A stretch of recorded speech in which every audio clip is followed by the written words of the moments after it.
Assalamualaikum warahmatullahi wabarakatuh. Bismillahirrahmanirrahim. Alhamdulillahi rabbil alamin.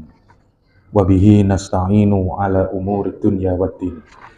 Wassalatu wassalamu ala ashrafil anbiya'i wal mursalin wa ala alihi wa ashabihi ajma'in amma ba'du.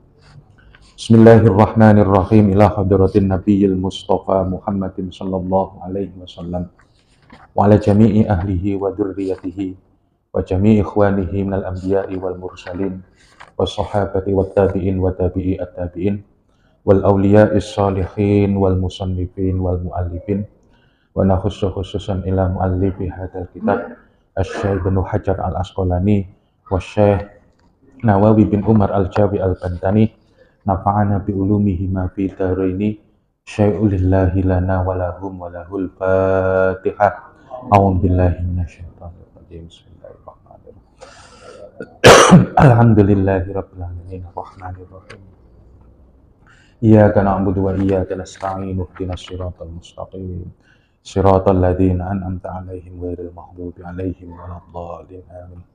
Bismillahirrahmanirrahim. Wal maqalatu al-hadiyatu asyarata. Wal maqalatu al-hadiyata asyarata, maqalah yang ke-11. Qala Abul Fadl, berkata Abul Fadl rahimahullahu ta'ala, semoga Allah merahmatinya. Samallahu kitabahu bi asyrati asma'in Qur'anan wa furqanan wa kitaban wa tanzilan wa hudan wa nuran wa rahmatan wa syifaan wa ruhan wa dzikra. Allah subhanahu wa ta'ala menyebut kitabnya dengan berbagai nama, tepatnya dengan 10 nama. Yang pertama Qur'anan wa furqanan wa kitaban tanzilan hudan nur rahmah syifa ruhan wa dzikra. Ammal Qur'an wal furqana wal kitaba wat tanzila famashhurun. Adapun yang disebutkan sebagai Furqan, Quran, kitab, tanzil, maka itu sudah masyhur. Jadi kita kenal kitab kita yang namanya Al-Quran.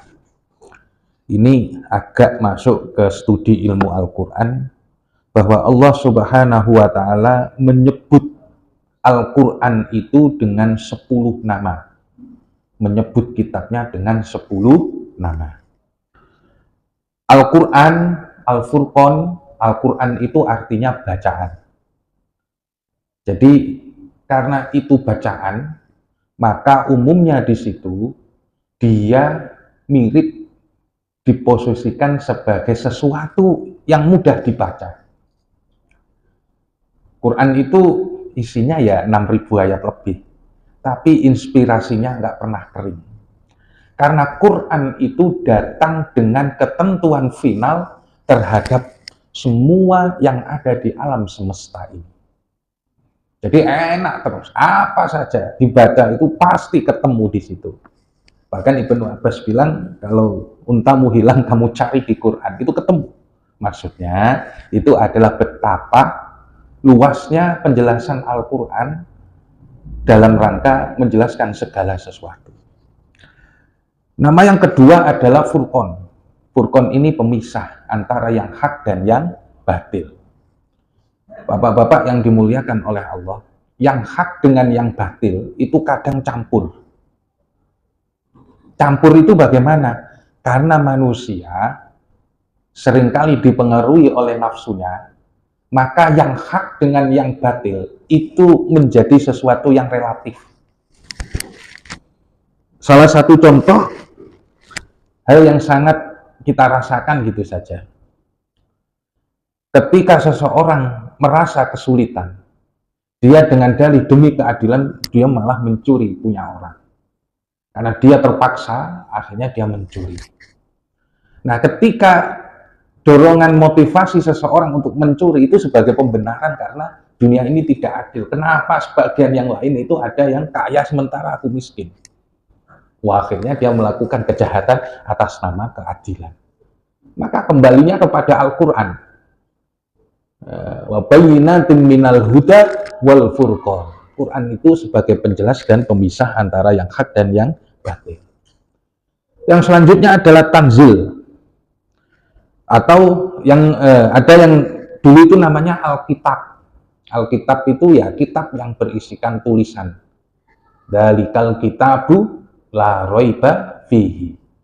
Kitab ini adalah berisikan tentang apa saja.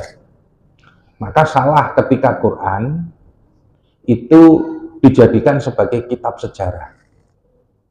Maka salah juga ketika kitab Quran dijadikan sains, ya kan?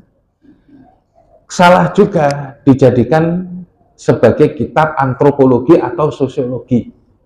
Al-Quran itu memperkenalkan kitab sebagai hudan, petunjuk, apa saja. Berangkatnya dari Al-Quran mesti benar. Berangkatnya dari Al-Quran mesti benar. Kalau nggak benar, berarti Quran itu sudah benar sementara penemuan kita belum sampai kepada penemuan Al-Quran.